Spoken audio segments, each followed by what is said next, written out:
ఓం శాంతి. మధురమైన బాబ్దాదా యొక్క శిక్షణ 24 క్యారెట్ల సంపూర్ణంగా తయారు కావడానికి కొన్ని విషయాలను మన జీవితంలోకి తీసుకురావాలి. 24 క్యారెట్ల సంపూర్ణంగా అవ్వడానికి కొన్ని విషయాలు మనం సదా గుర్తుపెట్టుకోవాలి. 24 శుద్ధమైన విషయాలు మనను 24 క్యారెట్ల బంగారంగా తయారు చేస్తాయి. 1. అమృతవేళ యోగం చేసే పురుషార్థం తప్పకుండా చేయాలి. ఈ సమయంలో యోగం చాలా శక్తిశాలి స్థితిలో ఉండాలి, ప్రేమపూర్వకంగా ఉండాలి. ఈ విషయాలపై ధ్యానం ఉంచాలి. బాబా యొక్క మహావాక్యాలు: పిల్లలు, మీరు అమృతవేళ యోగం శక్తిశాలి స్థితిలో ఉంచుకోండి. నేను మీ అన్ని చింతలను దూరం చేస్తాను. 2. బాబా యొక్క సాకారీ మురళి మరియు అవ్యక్తి మురళిలో పాయింట్లను సదా మననం చేస్తూ ఉండాలి. సేవా కేంద్రాలలో మురళి వినడం ద్వారా సంఘటన యొక్క విశేషమైన బలం మరియు వాయుమండలం యొక్క సహయోగం లభిస్తుంది. 3. సాయంత్రం ఒంటరిగా అయినా సంఘటిత రూపంలో అయినా యోగదానం చేయాలి. దీని ద్వారా విశ్వంలో భ్రమిస్తున్న ఆత్మలు మరియు ప్రకృతికి యోగదానం చేయాలి. 4.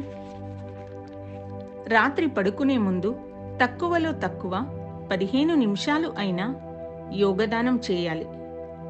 మురళి యొక్క సారం చదవాలి. తర్వాత బాబాకు మన చార్టు వినిపించి శ్రేష్ఠ సంకల్పం చేసి బాబా స్మృతిలో నిదురించాలి. దీని ద్వారా వికర్మల బోజ తగ్గుతుంది. తరువాత రోజు ఉదయం శ్రేష్ఠ సంకల్పం ద్వారా ప్రారంభమవుతుంది. 5. సేవా కేంద్రాలతో సంబంధం తప్పకుండా ఉండాలి. బాబా దగ్గర కూర్చొని యోగం చేయాలి. దీని ద్వారా ఆత్మ యొక్క బ్యాటరీ ఛార్జ్ అవుతుంది మరియు కర్మక్షేత్రంలో ఆత్మిక స్థితి సహజంగా వస్తుంది. 6. బాబా మరియు మాయా ఇద్దరిది వేరువేరు కర్తవ్యం మరియు ఇద్దరూ సర్వశక్తివంతులు. ఈ విషయాన్ని ఎప్పుడూ మరచిపోకూడదు.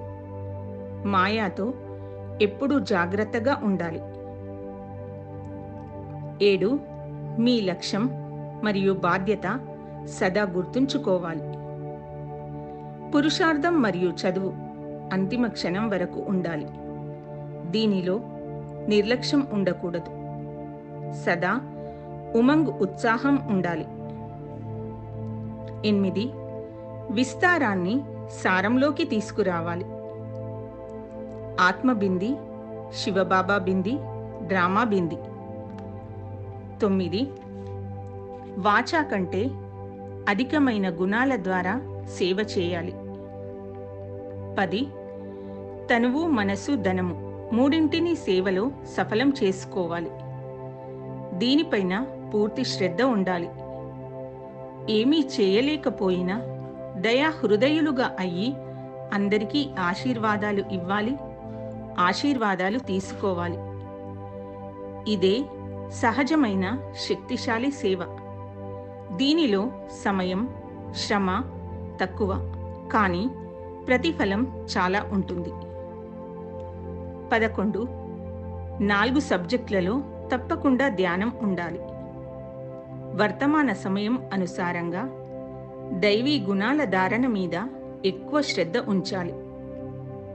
మన ముఖం మరియు నడవడిక ద్వారా స్వయం మరియు తండ్రిని ప్రత్యక్షం చేయాలి. చదివించే తండ్రిని ప్రత్యక్షం చేయాలి. 12.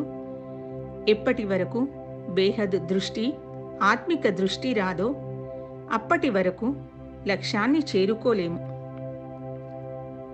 13. వికారాలు దేహ ఆకర్షణ నుండి ఇచ్ఛా మాత్రం అవిద్యగా ఉండాలి. 14. లోపల ఒకటి, బయట ఇంకొకటి ఉండకూడదు. ఇలాంటి స్వభావం ఉండకూడదు. స్వచ్ఛమైన సత్యమైన మనస్సు ఉన్నవాళ్ళు భగవంతునికి ఇష్టం. స్వచ్ఛమైన హృదయం పైన భగవంతుడు రాజీ అవుతారు. 15 శ్రేష్ఠ కర్మలు చేసేటప్పుడు ఆలస్యం చేయకూడదు. ప్రతి కర్మ చేసే ముందు ఆలోచించి చేయాలి.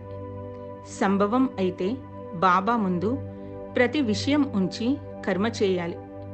దీని ద్వారా సూక్ష్మమైన సహాయం లభిస్తుంది. 16 జీవితంలో ప్రతి విషయంలో బ్యాలెన్స్ తప్పకుండా ఉండాలి. ఇదే సర్వశ్రేష్టమైన మార్గదర్శనం. బ్యాలెన్స్ ద్వారా బుద్ధిలో స్థిరత్వం వస్తుంది. దీని ద్వారానే నిరహంకారి నమ్రచిత్తులుగా చేస్తుంది. 17 ప్రేమ మరియు సంతుష్టత చాలా విలువైనవి. ప్రతి ఒక్కరి పట్ల ప్రేమ అనే గుణమే సుఖమయ ప్రపంచానికి ఆధారం. సంతుష్టత ద్వారా సర్వ ప్రాప్తులు సిద్ధిస్తాయి. ఎవరిలో అయితే ఈ 2 గుణాలు ఉంటాయో వాళ్లను అందరూ ప్రేమిస్తారు. దీని ద్వారా సంతుష్టంగా ఉంటారు. దీని ద్వారానే ఆశీర్వాదాలు పుణ్యఖాత జమ అవుతుంది. 18 ఏకాంతవాసి మౌనం మరియు విచార సాగరమంతనం. ఈ 3 విషయాల అభ్యాసం ద్వారా అశరీరీ స్థితి తయారవ్వడానికి సహాయం అవుతుంది. 19 స్వదర్శన చక్రం లేదా పంచస్వరూపాల అభ్యాసం మరియు ట్రాఫిక్ కంట్రోల్. ఈ 3 యొక్క అభ్యాసం మధ్య మధ్యలో తప్పకుండా చేయాలి. దీని ద్వారా మనస్సు శక్తిశాలిగా అవుతుంది.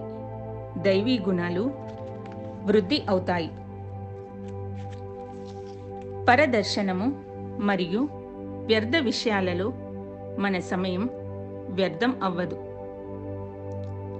సంగమయుగం అమూల్యమైన సమయం.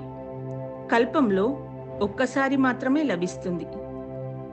ఇది సదా స్మృతిలో ఉంచుకొని సమయాన్ని సఫలం చేసుకోవాలి.